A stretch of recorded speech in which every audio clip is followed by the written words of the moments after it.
Is everybody appreciating what they're seeing today? Yeah. The perspectives. I'm sitting here and helping to put this together and looking at these different speakers and saying, I wish I really made this plan, but this plan came together with a lot of help.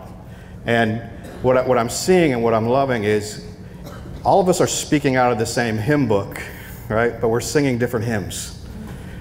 And I think the benefit of that for you is you get these different perspectives. And sometimes we might even have a little bit differences with each other, but at the same time, you're hearing from some phenomenal people, right?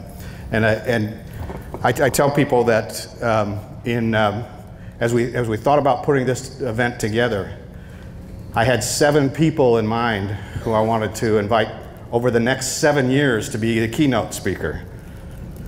Right? And we were dumb enough to ask all 7 at the same time, thinking there's no way they're going to take us up on this, right? 5 of the 7 are here today. So I just want to tell you, not only is this our inaugural event, but you guys are being treated to something I'm not sure we're going to be able to repeat, right? And the 2 that I had on my list that couldn't come this year are coming next year. And we're going to be talking about what's going to be happening next year as well. So it's just a very special time. So I've been working on this actually very late last night. That's just the way I am. But I thought we'd do something kind of fun. And I would share with you I like to read, but one of the problems with my reading habits is, and this actually has shown itself in IQ tests. I hate taking IQ tests because I'm so bad at stuff, especially like math. And but the place where I score really high for whatever reason is pattern recognition. And I'm like, that's good, because as a marketer, you have to be good at pattern recognition. You have to be able to see things before other people see them. I know you probably all can understand that because you're probably all the same type of person, right? You can see things before other people see things. You recognize those patterns and you know whether to capitalize on them or not, right? The problem with that when you like consuming books is I think I hold the world record in the number of like quarter finished and half finished books, right? I mean, I just got like piles of books that people say, do you read all those? I go, no, I've read most all of them, but not all the way through, right? It's because I see the title or I get going in the book and I get the pattern. Time to move on. I already learned what I felt like I need to learn, which I'm probably, the endings of these books are probably fabulous, right? Someday, maybe I'll get to them. So my presentation and the clicker, hopefully, the microphone sounds better already, right? Let that be a lesson. I actually saw somebody had online a photograph where they were able to photograph cell phone waves. I don't know if you've seen this online. You should Google it. It is crazy. I mean, people, when you're carrying a phone in your back pocket or whatever, you are just wrapped. It actually wraps around you, the cell phone waves that it's putting out. And somebody was able to capture this, and you just watch it, and it actually moves with you. And it actually keeps bugs away too, is what I heard, so I'm happy about that. But it is amazing, and how it can interfere is crazy. Hopefully my clicker now will work too. So the name of my speech, 4 books that completely changed my perspective that I never read, right? So the first book, there's going to be a pattern to some of these books, right? Where it's like the title is so clear, you hardly need more information, right? This is one of those books. So the name of the book is, I think I need to click, Differentiate or Die. Anybody that's seen me speak understands the power of differentiation. You actually have heard it quite a bit today. It's other terms used for it is called positioning, right? But the key to marketing is about differentiation. What happens when you don't differentiate. Well, interesting thing though too, the person that handed me this book, that's part of the equation too, is when people give me these books, and these books were actually all given to me. The person that gave me this book said to me, what's in here is positioning, which is differentiation, is the art of sacrifice. And I'm like, dang. I go, is anything else good in that book? He said, no, that's pretty much what it is. I go, good. I'm just going to run with differentiate or die, and positioning is the art of sacrifice. And it's actually in chapter 20, where it says, positioning requires sacrifice. More is less, less is more. Communicate why you're different. Over and over again, you're going to hear the why thing, the why thing, the why thing, right? Matter of fact, we're going to close with a speaker that's going to ask you, how big is your why, right? Your why is what makes you different. What happens when you're not different and you don't differentiate in a world that requires it is you die. I heard somebody say one time, it's not amazing that Sears has gone out of business. It's just amazing how long it took them to go out of business, right? I actually went down to Sears when Sears bought Kmart, which is like, you gotta be kidding me, right? Couldn't you have bought Target or somebody, you know, that was on their way up, right? And I actually met with the marketing people at Sears after they bought Kmart. And I thought I had a really good idea. And I go, hey, guys, I know what you should do. You should take all the great brands that you have within Sears, Craftsman Tools, Kenmore, appliances, right? I think at that point they had actually bought some Land's End, right? They had bought Land's End. And then Kmart was actually first on the train with Martha Stewart, and they had Joe Boxer, and you know they actually bought into some brands too. But it was still Kmart and it was still Sears, and nobody ever wanted to go in there because it was still Sears and it was still Kmart. And I said, I got an idea for you. Why don't you call yourself Smart? I like it. The marketing people said, dang, Bill, that's good. The problem with that is we have a lot of leases in malls that we can't get out of. And we got a lot of leases in shopping centers that we can't get out of. So we can't do that, right? But ultimately, their biggest problem was they didn't differentiate. It happens not, oh, it went to sleep.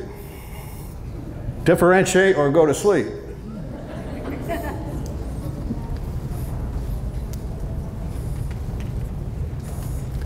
Or did we just lose the presentation altogether?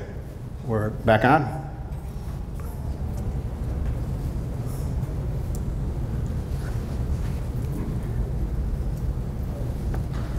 Well, tell us what happened with Smart. What happened to Smart?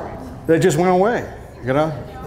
They thought it was great, but they couldn't get out of their leases, so they couldn't combine those two things, right? They couldn't take Kmart, there we go, and Sears and blend them together. But I mean, I put on here Blockbuster, Netscape, Oldsmobile, Kodak. And remember, I mean, I'm a late end boomer, man. Those are big, big brands that you never thought were gonna go away, right? Kodak moments, you know. I love talking about Oldsmobile, especially with young college students, and they go, what's an Oldsmobile? I go, it was a car. They go, what was the target audience? Old people. They go, that's where the name came from, right? But the problem is, and I'm not wishing this on these organizations, but there are nonprofit organizations that I actually know their brand name. I do not know what they do. You couldn't pull it out of me, and I don't know why they're different. March of Dimes, for example, Easter Seals, Elks Club. These also are very, very big brands. But if they don't start differentiating in this hyper-competitive market, they're just like Sears, they're just like Blockbuster, they're just like Kodak. They can go away. What's also covered a lot in this book is a concept called USP. Anybody ever heard what a USP is? A unique selling proposition, right? I was taught that at school. I kept hearing it over and over again.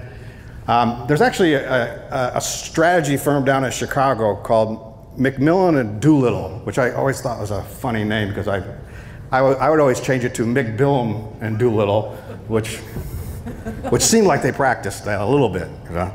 But they created a different concept. Instead of a unique selling proposition, they said you can own one EST and one only. Which is when you think about ESTs, what ESTs are, what they would tell you is, you got to be the fastest, the biggest, the cheapest, the coolest, right? You got to take that position and you got to own it. So all I would tell you is coming up with a unique selling proposition or your EST is a BFD. I say freaking. I don't know what you guys filled that in with, right? But it's a BFD because you got to get to it. Because if you don't differentiate, if you don't figure out what that is, you die, just like the book says.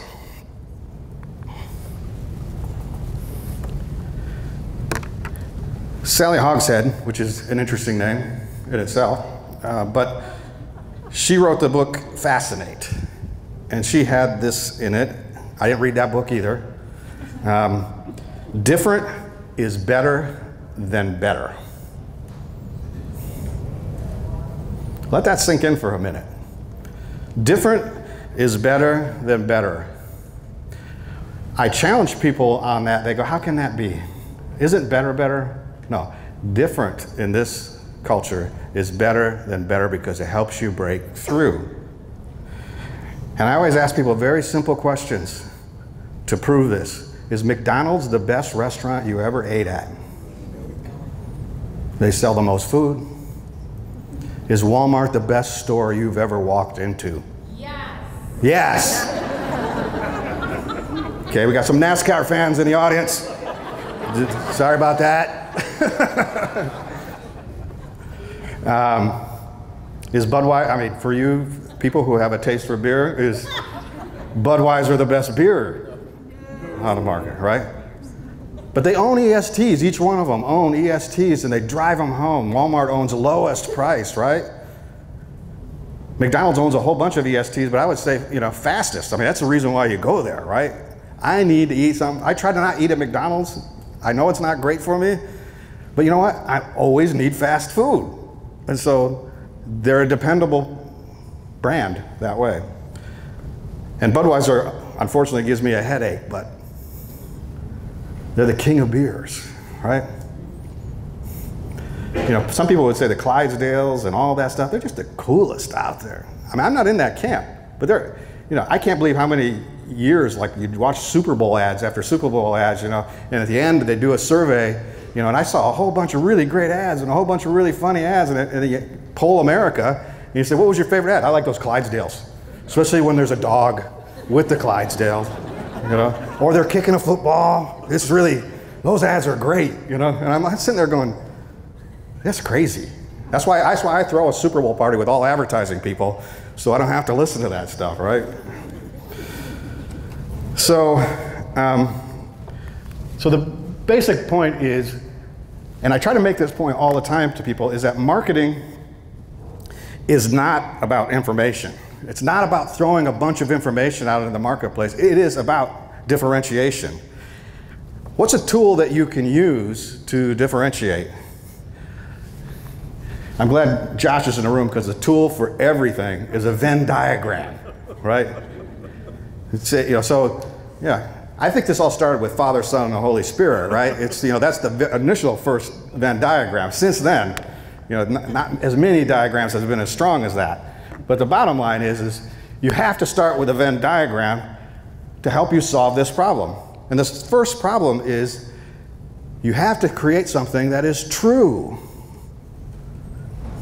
And I always say what is true is I have a hair trigger BS meter, right?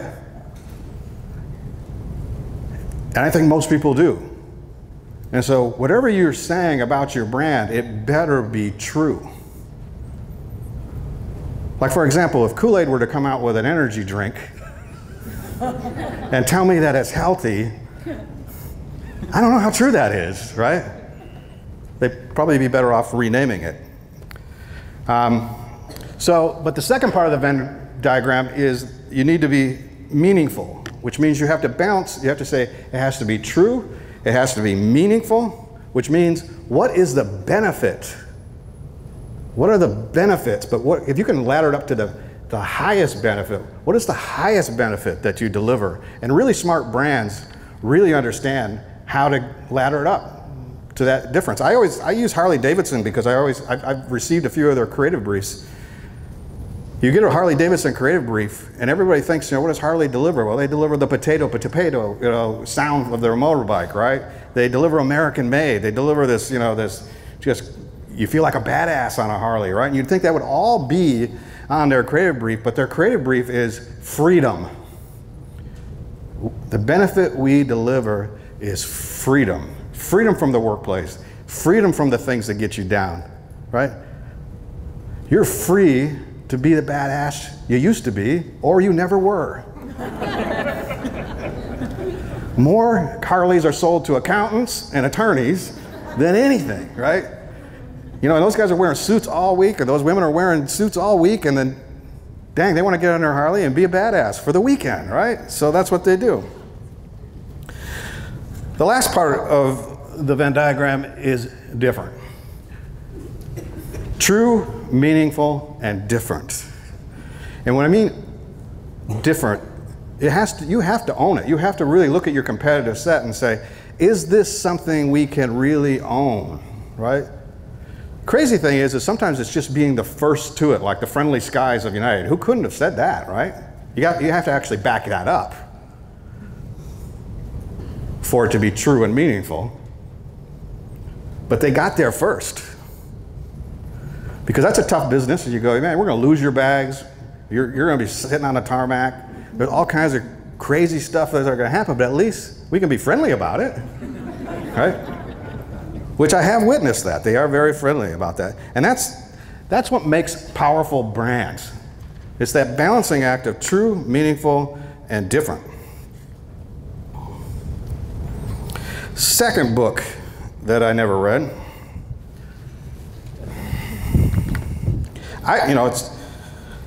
This one isn't one of those ones that the cover just totally gave it away. So this one was a little harder for me not to read. It was like, dang, cover didn't give it away. But I figured the first habit of very highly effective people was to let other people read books for you, buy them, and tell you what's in them, right? And so the person that gave me this book said, just read habit number 2. And I go, I don't want to read habit number 2. Can you just tell me what habit number 2 is? Because then I got to find habit 2. Anybody who's read this book? I mean, it was like wild. I mean, it's like wildly successful, right? Habit number 2 is begin with the end in mind. All right? What they challenge people to do with their lives, which you can also do with an organization, is to write your obituary. Maybe you remember that. And what he said is if you write your obituary, what you're going to do is you're going to put out a vision for yourself that will define your success, which will be meaningful, which will be deeply important to you. That's another great tool to come up with your USP, is to try to figure out what does it look like if your organization were to die? What would you want people to say about it? What would you want people to miss about it? What importance did your organization deliver that may be even irreplaceable? I'm sure the March of the Dimes and the other organizations that I mentioned are doing really meaningful work. I just don't know what it is. And I can ask a lot of people, especially if they're under 40, and say, what does the March of Dimes do? What does Easter Seals do? Have no clue. Absolutely no clue. That puts those organizations in very dangerous positions. But it also means that in order to really define yourself, you really need to plan your work and work your plan. And the plan that I work with, you saw several tools today, different approaches to finding success in marketing, right? How do you communicate better? I use a process based, because I was always trained, come up with the big idea, right? So I actually came up with a process that was based on ideas, which my process that I work with is you start with insights. A lot of those insights, like people like Josh, for example, they do research to get you these insights, right? Some of the stuff that you were sharing in terms of the way donors think and what they're attracted to and what they're not attracted to, that it can't all be about emotion, it can't all be about storytelling, right? It has to be meaningful. That's what you do with this phase. You do primary research ideally, you do secondary research, you talk to people, but you got to get insights, right? One of my favorite insights that one of the things, it was actually, I think it stands out because it was the first ad that I ever did when I dedicated my career to start working with nonprofit organizations. In 1994, the first client that we worked with was Mel Trotter Ministries. And the fun part about Mel Trotter Ministries for me is I get to tell people I slept with the client in order to get the insights. So what do you think that means? And then my partner and I stayed overnight in the shelter. It was very interesting because we tried to look like homeless people. We didn't bathe, we didn't shower, we didn't, all the stuff that we showed up to the mission planning to sleep there, and all the homeless guys knew that we weren't homeless guys. The minute we showed up, and we worked so hard for this, right? They could see us coming. But we spent the night with them. Once we got through all that, we spent the night with them. And I have to be honest, when I showed up at Mel Trotter Ministries, I knew very little about the issue of homelessness, right? I didn't really understand what would cause somebody to be homeless, And part of me, quite frankly, I'll be real honest with you, I used to look at homeless people and say, get a job, stop drinking. But what I learned that night by spending time with homeless guys is I heard devastating stories of people that were drowning in their own circumstances, whether it was, a death of a child or death of a spouse, or if it was, loss of a job or coming back from the war. It was just one thing, mental illness, right? But it wasn't just one thing that put them on the street. It was multiple things really bad happening to you sequentially in a chain that they couldn't stop. And once I understood that, now I could start creating ideas for how to communicate that. There was actually a series of events, and anybody who went through the circumstances of these people, let alone and still be alive, you get it.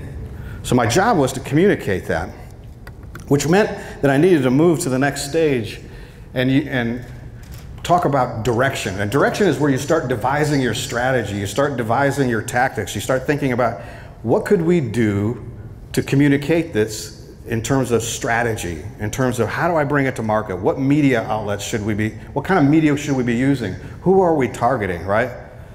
You need to develop a direction, a roadmap of what you want to accomplish. And my favorite part of the process is expression. Expression is where you think about the brand personality, your voice, how to articulate that EST, right? I like to work with a lot of creative people. I like to have a lot of creative people working on the same idea. And I like to have a lot of creative people come up with a lot of ideas. Because there's always more than one way to tell a story. And I want to figure out the best way to tell that story. And I'd like to believe that I'm pretty good at determining what is the best way to tell that story, but I can't tell you how many times I walked into a meeting with 3 or 4 ideas, planning to tell the client, if they asked me which of the 3 or 4 ideas was the best one, and I had already made up my mind which was the best one, and I walk out of that meeting with further insight from the client where they gave me some insight that said this other campaign was actually the best campaign and this is why. Right? So it's really important that people work together as a team in this process. When I go through this process, you know, we have creative review meetings, and I bring people in. I was notorious for bringing in the receptionist, right? Or just you know, if somebody happened to be in the office, bring them into the creative review meeting because I wanted that total objective voice. And it was oftentimes that totally objective voice where everybody's going, yeah, this is great. They're high-fiving, can't wait to present it to the client. And then that one person, like the receptionist, just says, I don't get it, right? You have to subject yourself to people like that. It's good to subject yourself to that. As you're figuring out how to best express it, the more it can be challenged, the better off the idea is going to be. And creative people inherently don't like their ideas to be challenged. But what I tell my creative people is just sit and listen. And I'm going to have 4 or 5 or 6 people speak into this. And if only one person says it, we don't have to react to it. But if you start to get a pattern of people saying, yeah, I agree, I don't quite get it, you better do something about it. Because the last thing you want to be doing, especially in the nonprofit world, is be spending money on ads and communications that don't work and aren't effective. We don't have time for that. We don't have money for that. So it's very important to challenge.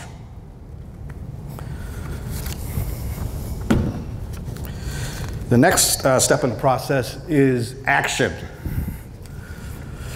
Unfortunately, this is where most nonprofit organizations start. So I had 3 before this. It's amazing how many nonprofit organizations I work with that say, we just want people to donate. Hey, let's put that big donate now button on the front page of the website. Let's put it in a strategically placed right-hand corner so that's like the first thing they see. Nobody likes high-pressure sales, right? You need to develop a relationship with people before you ask them into action. I'm not saying hide that donate button. I'm just saying don't call people to action first. There's a time and a place for that. After you've gotten insights, after you've developed a strategy, after you've developed an expression that starts to develop a relationship, and then those people engage with you, they get a relationship with you, and then at that point, you can ask.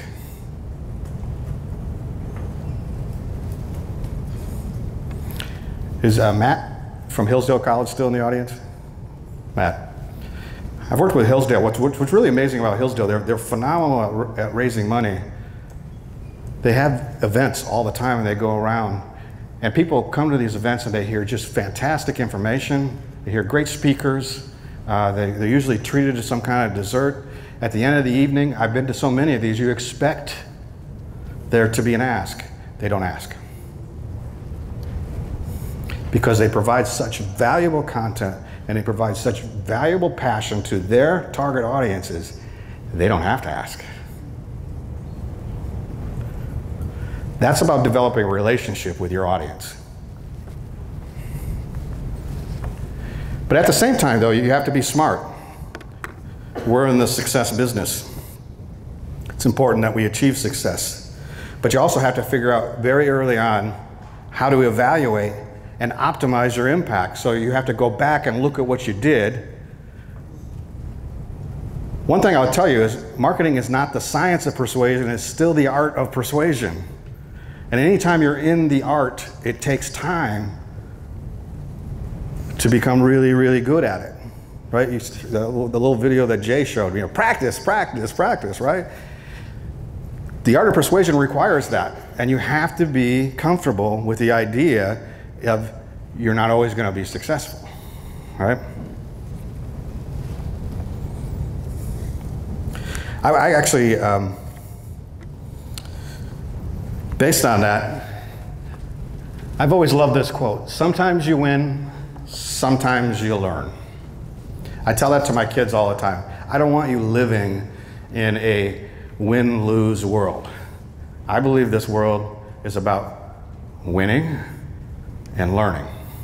And if that's your perspective on marketing and marketing yourself and communicating yourself, that's a healthy perspective.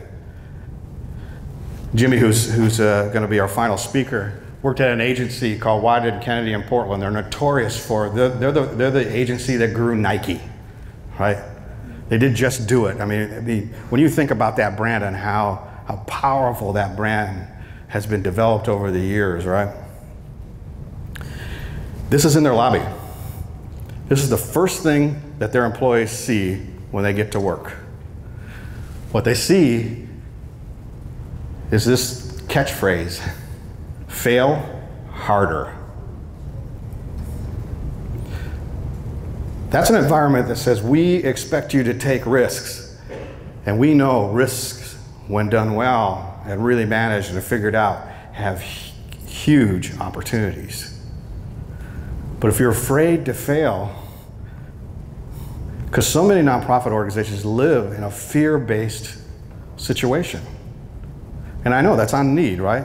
But at the same time, you know, Phil Knight at one point was selling Nikes out of the trunk of his car, right? He wasn't born with a silver spoon in his mouth. He had to take risks. And Wieden and Kennedy learned that, and they understand that you need to fail harder. I actually had another book selected for number 3, and I'll actually get back to that. But this book is not about marketing at all. And it was actually given, I've actually been involved in some movie marketing, and somebody said to me, if you really want to understand the movie business, you need to read this really great book. It's got to be the best title of a book ever. My indecision is final. I actually ordered this one I think this is the 3rd copy I've ordered. I don't know what happened to the other 2 because I don't read them, right? It's like, dang, where did I put that? So I had to order this, and it actually had to come from England, right, to get here in time for this presentation. My indecision is final. What this book is about, it's 678 pages. That's none of the other reasons I won't read it. It's, how big is War and Peace? Is this bigger than War and Peace? I mean, it's got to be close. Well, it's a story about Goldcrest Films, who was going to save the British filmmaking business in the early 1980s. And my indecision is final. Maybe some of you know this. The kind of movies that they came out with was Chariots of Fire, Gandhi, The Killing Fields. In their 8-year history, they racked up an unprecedented 19 Oscars, including Best Pictures 2 years in a row for Chariot of Fire and Gandhi.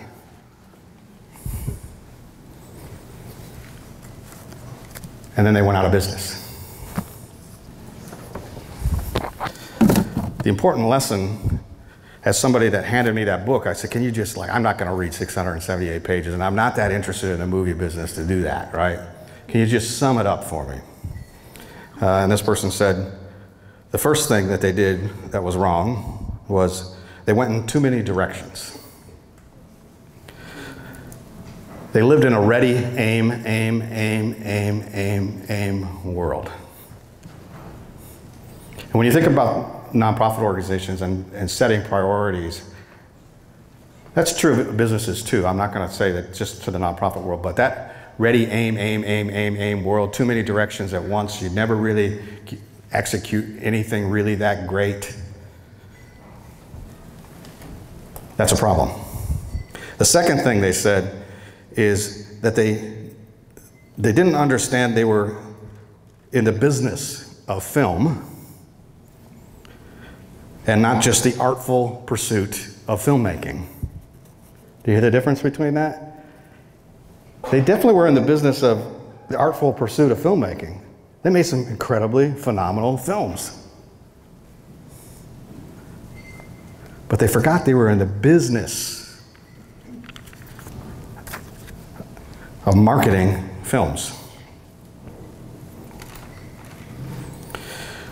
So when you think about aim, and ready, it really comes down to the ability to execute. Jay, I don't know if Jay's still here. Yep, Jay. I told you about my first meeting with him where I got to go down the slide and stuff like that. And I actually had my CEO at the time of Hanon McKendry with me. And we went to the 11/11 meeting. I hope I remember all that right. And I just saw how Jay just executed everything so excellently. He still does to this day. This conference has been influenced by watching him and what he's done with his conferences. And this is a business person that really understands how to execute. He knows how to execute with nonprofits. He knows how to execute with business, and therefore he has unprecedented success. But I got in the car with my CEO, and one thing you should never say to your CEO is, "That Jay guy, that's a CEO." And it just came out of my mouth, and it was too late. I couldn't get it back in. It was toothpaste out of the whatever. It was like, dang, I shouldn't have said that. But I just felt that, right? Because he executes so well. And my CEO, and this is actually the day I knew that he was not going to be my CEO anymore. He looked at me and he said, "Bill, he's not smarter than we are. He just executes better." And I'm like, I disagree with both those statements. I agree with he executes better, but I think he's smarter than us because he does execute better, right? This is, I can't ever say, what's Robert's last name? So on Shark Tank, he's the guy all the way to the right. That's all I know. Yeah, you would know that, right? But he said execution beats talent every day. And if you look at the Shark Tank people, and I think about the businesses they're in, and I don't know what the QVC lady, I could never remember her name. I look at all the stuff that they do, and I'm not really that impressed with the products and stuff like that they bring to market, but I'm very impressed with how they think and how they execute. So the second part, though, of that equation is a big issue for nonprofit organizations, and that is understanding what business you're in as a nonprofit organization. And anybody that's seen me speak before has seen me say, according to Peter Drucker, a nonprofit organization, I feel obligated to always show people this quote. Because if you don't understand as a nonprofit organization that you're in the business not of saving trees, not of stopping abuse, not of saving pets, even though that's your driving purpose and that's why you get up every morning and work for half the salary that you normally would, you're actually in a nonprofit organization, you're in the business to create a supporter. You're in the marketing business. Every business is in the business of marketing. Every nonprofit organization is in the business of marketing.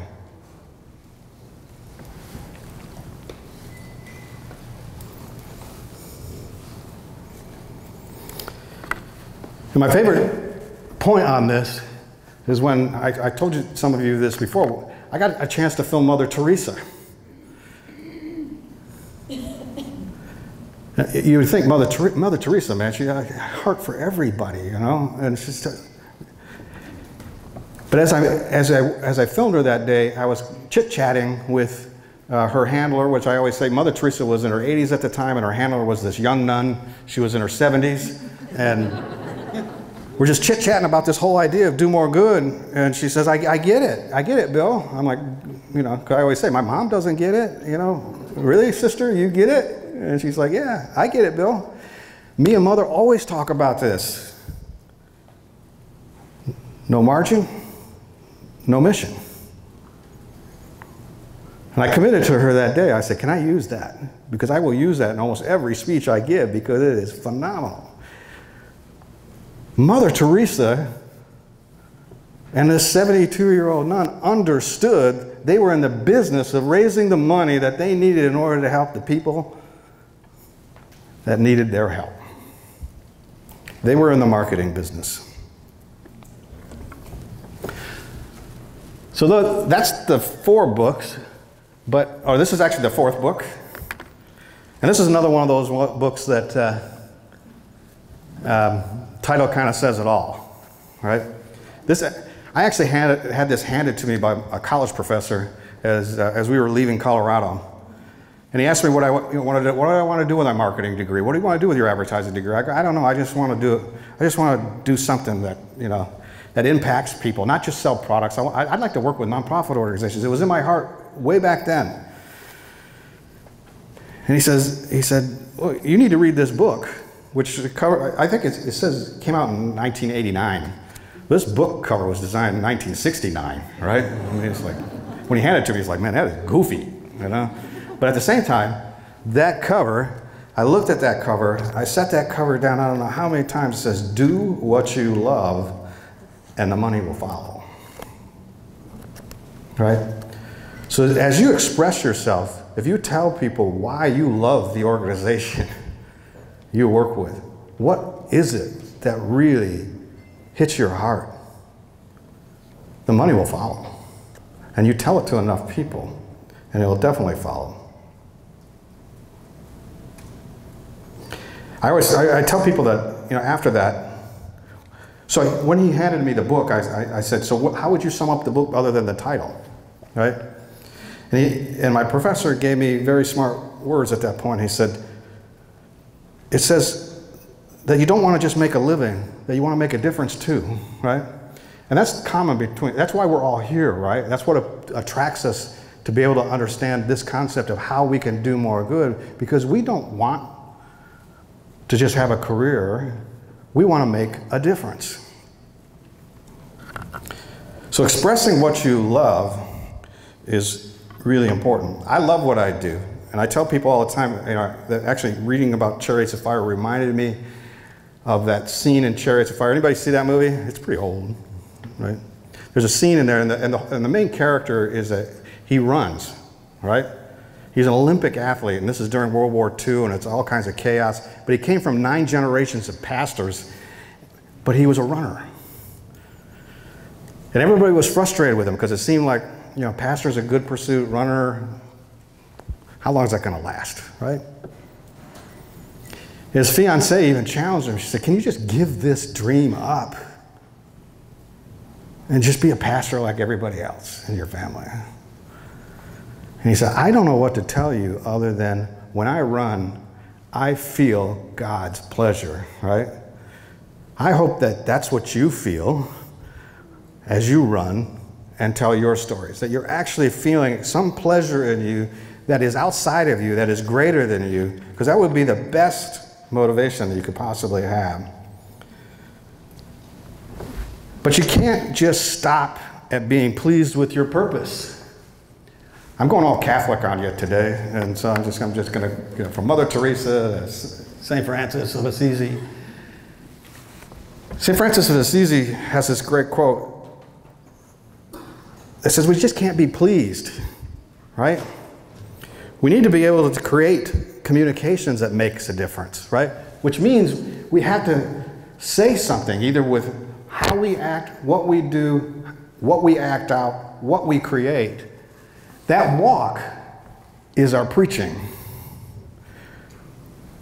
You can say all day long, I really care, and I really want to make a difference. But if you're actually not out there making a difference, striving for change, trying to get better, to understand how to communicate, and how to communicate better, and that it's a constant pursuit of getting better and better and better. If you just say you care and you don't do all that stuff, your walk isn't what you're preaching. He actually has one of my other favorite quotes, and that was, preach the gospel every day, sometimes when necessary, use words. Right? Whatever gospel you're trying to communicate, whether that's about your organization or something even greater, it should come out in your actions and what you're doing.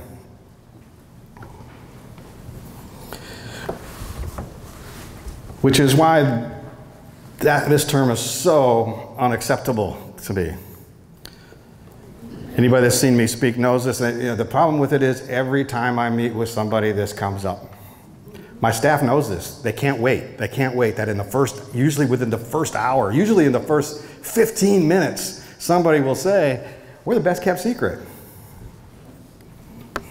If you really care, you are not the best kept secret. If you really know what you're doing, you're really trying to improve, and you're coming to things like this to make you better, and you don't want to be the best kept secret, then you're walking what you're preaching. But if you're not, you're not. Which means you also need to understand that Josh actually said something which I agree with, that emotion can't be the only thing, right? But I got to tell you that you need to understand, in a most recent survey by Harvard brand study said 95% of the reason why people buy and support is in their subconscious. It's not even language. It's emotion that they're driven by. So if you're going to give people a whole bunch of reasons and a whole bunch of logic for why they should support you, you're not walking your walk.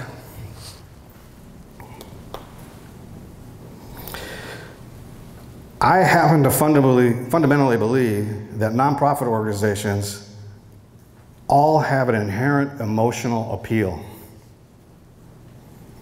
It takes time to discover what that is. It takes time to distill it down and explain it, but nonetheless, it's there. And so not communicating something emotionally about your organization is not, to me, it's just unacceptable. A couple more books. So I only plan to do 4, but one book, I don't have a copy of. It didn't arrive in time. I think I have 3 other copies of them somewhere. But I love this book. I love the title of this book. Never Eat Alone. People would ask me, like,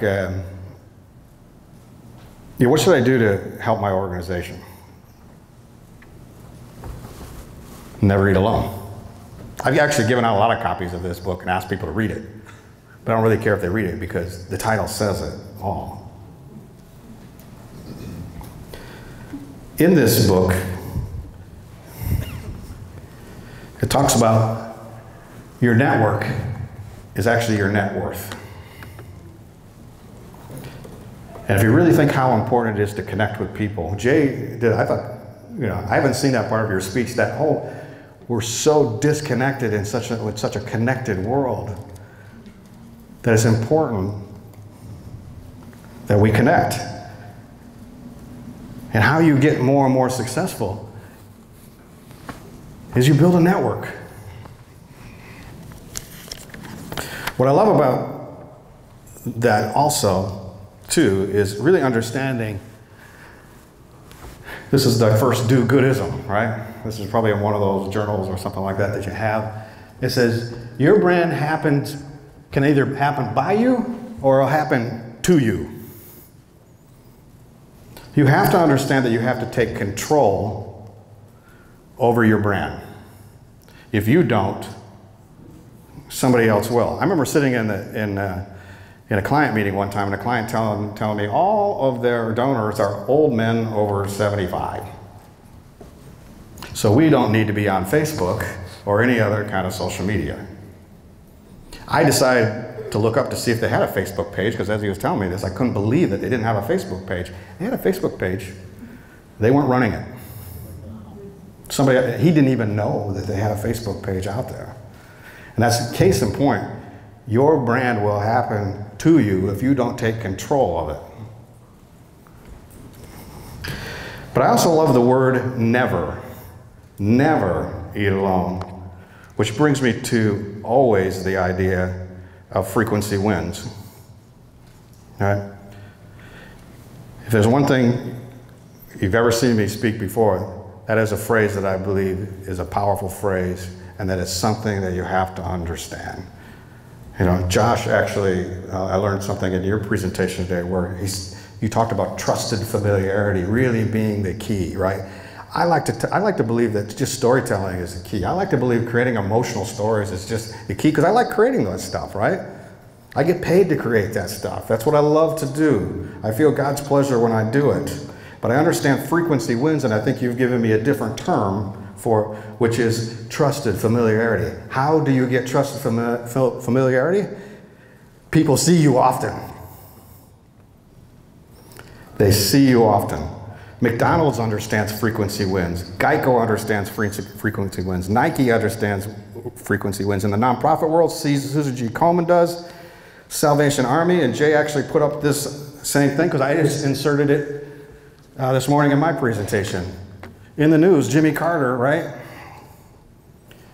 Jimmy Carter's a former president, right? He falls, he's 95 years old, gets 14 stitches, and what does he do about that? He goes to Habitat for Humanity and he starts helping out on a house, right? He's never going to give up. He understands frequency wins. He understands. He's a brand ambassador for Habitat for Humanity, and it doesn't matter that he just fell, got 14 stitches, and that he's 95 years old, and probably the last thing he wanted to do was get up and go out and do what he's been doing since he left being president of the United States. But guess what? A 95-year-old guy with stitches in his head who just fell down understands frequency wins. He understands getting in front of people often is how you build trusted familiarity.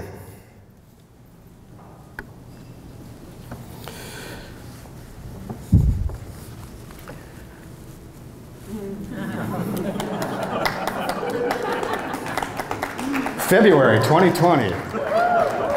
Hopefully comes out a book that you'll read.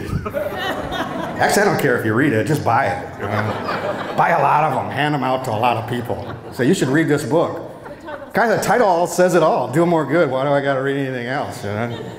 I don't really care. As long as a lot of them just fly off the shelf and help this organization, I'm good with it, right? So the last book, Do More Good. I'm going to close on the whole idea of marketing and fundraising, right? That's a really pet peeve of mine, because nonprofit organizations love to fundraise, they don't love to market. They think marketing is what businesses do. They see it as a dirty activity. They see it as something that, you know, is an expense versus an investment. The donors see it as a waste of money. The board says, you know, just because I became wealthy marketing doesn't mean you guys will get donations because of marketing, which absolutely makes no sense to me whatsoever, right? But marketing and branding are essential, and fundraising all by itself isn't as effective as when you combine it with marketing. That's the more that when I put the more in do more good, it was really taking and saying, you're already doing good. Imagine if you knew how to communicate better, if you challenged yourself and came up with better ideas to express yourself, if you worked from better insights, right? If you worked from better direction, if you worked from better strategy, and you weren't just going after action all the time, but and stayed away from indecisions. You know, imagine if you just added branding and marketing into the mix, you could go from just doing good to doing even more good. And you've heard me say that the symbiotic relationship between marketing and fundraising is the air attack, and fundraising is the ground attack. And the equivalent of that I always use is like, if you're going to go to battle, you want both. Otherwise, it looks like the Civil War, right? You know, you ever seen those films on the Civil War? Guys just run up and stab each other.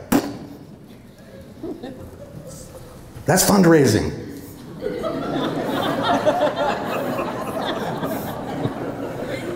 Fast forward, past, World War II and stuff like that, where we're using, I mean, what was that war that we were in? We went into Kuwait, we just, sent in a bunch of bombs and hardly sent in any ground troops, right?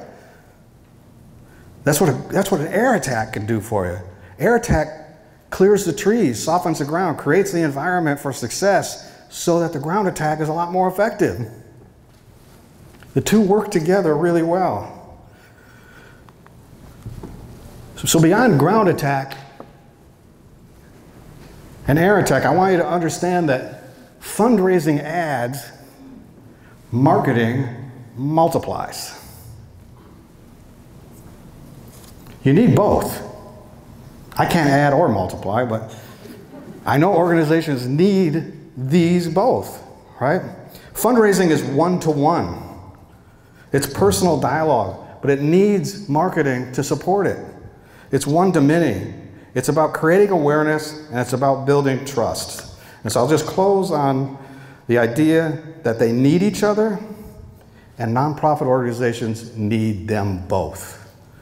And hopefully, what you got out of this whole day was understanding it better and being able to explain that more effectively within your organization and actually being passionate about it so that your organization can do more good.